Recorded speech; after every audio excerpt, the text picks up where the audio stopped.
తిరుమల శ్రీ వెంకటేశ్వర స్వామి వారిని పలువురు ప్రముఖులు దర్శించారు.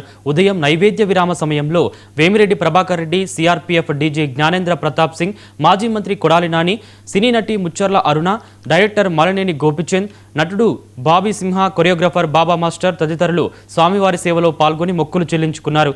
దర్శనానంతరం ఆలయ రంగనాయకుల మండపంలో వేద పండితులు వేదాశీర్వచనం అందించగా ఆలయ అధికారులు తీర్థప్రసాదాలు అందజేసి పట్టు వస్త్రంతో సత్కరించారు.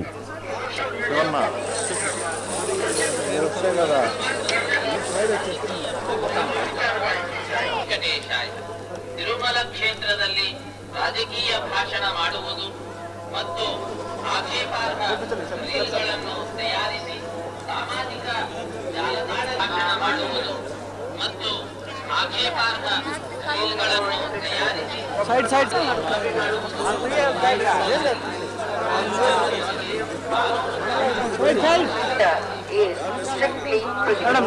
ಓಂ ನಮೋ ವೆಂಕಟೇಶಾಯ.